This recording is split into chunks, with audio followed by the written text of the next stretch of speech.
Welcome back. You're watching Markets at Noon, and it's time to understand the GST reform from a tax expert lens. And we are joined by Mahesh Jaising, partner and leader of indirect tax at Deloitte India.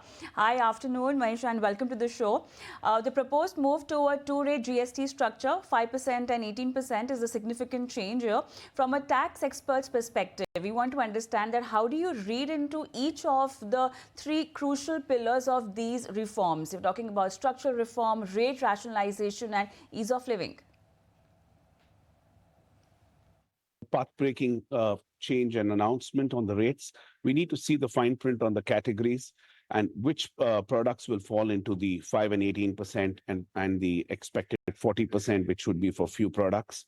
But I think in terms of the benefits, the pointed question that you had raised is that clearly products that were at 12 that go down to 5, we'll see a impetus on those products from a consumer standpoint. We also have a significant amount of products which are still at the 28% category, and therefore that's expected to move down to 18, and that will help push consumer demand, particularly on the white goods, which forms a lion's share of the products under the 28% category.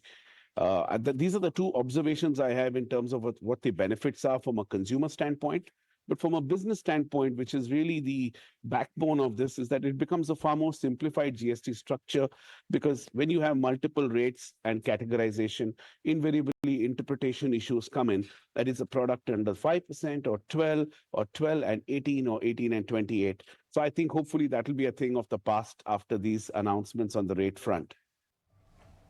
Mr. Jaising, the government has also emphasized on simplifying GST. Does this announcement really simplify compliance for especially small businesses? Or will return filing and issuance of refund be faster after these reforms? What I expect is some announcements around the registration where the focus moves from the premises to the individual. So the government has enough and more protection if somebody has any incorrect compliance or games the system, so they will have, rightly so, a guardrail. I expect that tilt to happen, and that's really the order of the day on the registration front. On the refund front, I think, to be fair, we did a survey at Deloitte, and it shows that the GST refunds on exports has been largely on track. But what we see in light of the rate changes in some area that the participants in our survey at GST at 8 said is for the inverted duty structure.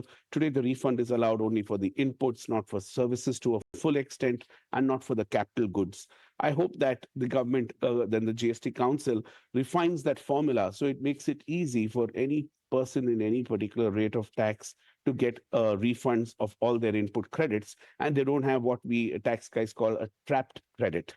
Last but not least, on the return scheme, we've seen over the years, the 8 years, a fascinating journey of e-waybill, e-invoicing, and what I would call e-reporting. And therefore, over a period of time, and now something known as the IMS, the Invoice Management System. So more and more, thanks to real-time reporting that India has adopted, which many countries are still struggling to get off the ground, we've seen that there is a fair level of auto-population of return. I see that to get only enhanced in the near future in light of these announcements. So I, for one, am excited for this Diwali, not only from a rate point of view, but also from the registration, return, and the refund front. All right. Mr. Jaising, now, does this announcement change India's positioning as a unified market? How does this reform now compare with global tax regimes? And could India now move closer to global best practices on indirect taxation? I think so. In fact, in our survey as well, when you look at what are the global practices that India can follow, the point number one came is rate rationalization. So this whole announcement and the expectation is the number one challenge, if I were to say, of industry, which is called out by survey of ours, says rate rationalization. That stands addressed one. Two, the second most popular one was export liberalization, which is okay. That's not necessarily in this construct. I believe the government is working on that.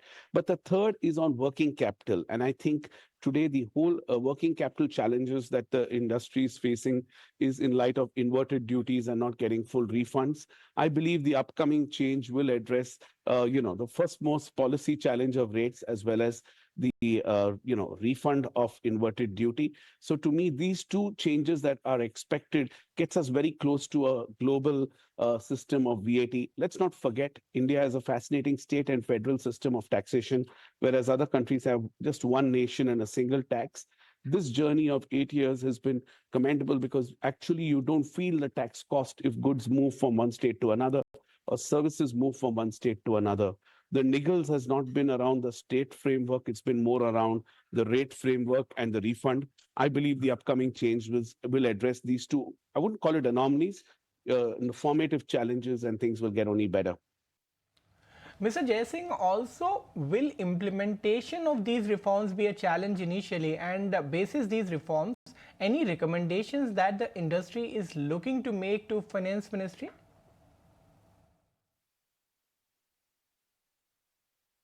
Yes, indeed. I think let's not forget that there's been a rate changes over the period of time. When we started, there were 220 products under the 28% category, and the GST Council took a bold decision way back in 2019 to reduce the products to less than 50 on the 28%.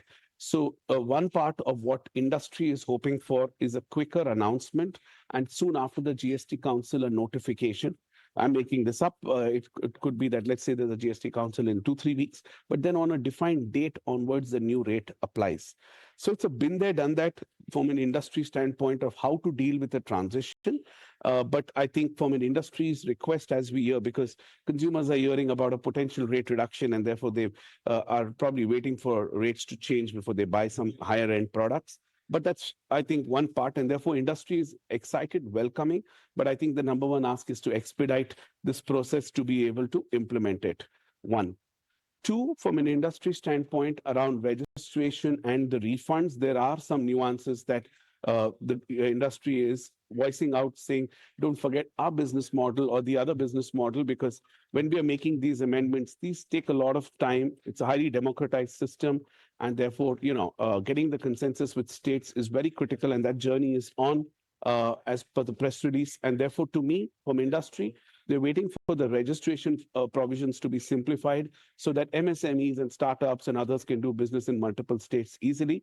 And the second aspect is on embracing new age businesses like co-working, e-commerce, and others, which is linked to registration. Mr. Jaising, since you spoke about consensus with states, center-state relations have often slowed GST Council decisions. Do you anticipate political resistance in implementing these reforms? I have a slightly different view. I don't think if it's completely slowed it down, I think it's important to take everybody along. 55 GST Council meetings, pretty much all other than one or two decisions have been uniformly been agreed. Very difficult in a system like this. And therefore, to me, it takes a little time sometimes, but it's worth it. I think in terms of whether the states will embrace it, I don't see a reason why not, because let's not forget that we've had, in the backdrop of a good digitization of tax, a year-on-year record high collection. And therefore, to me, I see that we are well poised to be able to ensure that the states on balance don't lose out on significant revenue, because year on year the collections have gone up. And I always say, if not now, then when? I think the states will be rightly so worried about the net tax collection that they get. But I believe, given the math that I've done on back of envelope, I don't see any significant hurdle to cross through this particular hurdle, and we will have our Diwali gift, as the Honorable Prime Minister announced. Point taken, Mr. Jaising. And one last question before we let you go. Do you see scope of eventually bringing petroleum, electricity and real estate under GST to truly complete the reform? On the annual, not necessarily, but the medium to long term, certainly, because you have to understand that there are reasons why they are not yet come in. It's not that economically, and from an economic standpoint, one would say it's best to have everything in. But let's not forget the states have given all their VAT rights into GST, and therefore there are 2-3 commodities: oil and gas, petroleum, real estate, where there's either stamp duty and the other state excise taxes. So there is some resistance to let go completely. And I therefore think I would expect on the oil and gas front, there'll be selective or a staggered way of inclusion of oil and gas products, like natural gas and few other subset products. Electricity could be next because the larger scheme of things, the electricity tax or duty that the states collect is not very high. Real estate, there's already a group of ministers who are examining the real estate taxation because, there are challenges in real estate, which is one, when it comes into GST or it doesn't, which is, let's say for a minute, it doesn't come very soon. But even independently, how do you tax development rights? What about the tax credits that get lost in the system?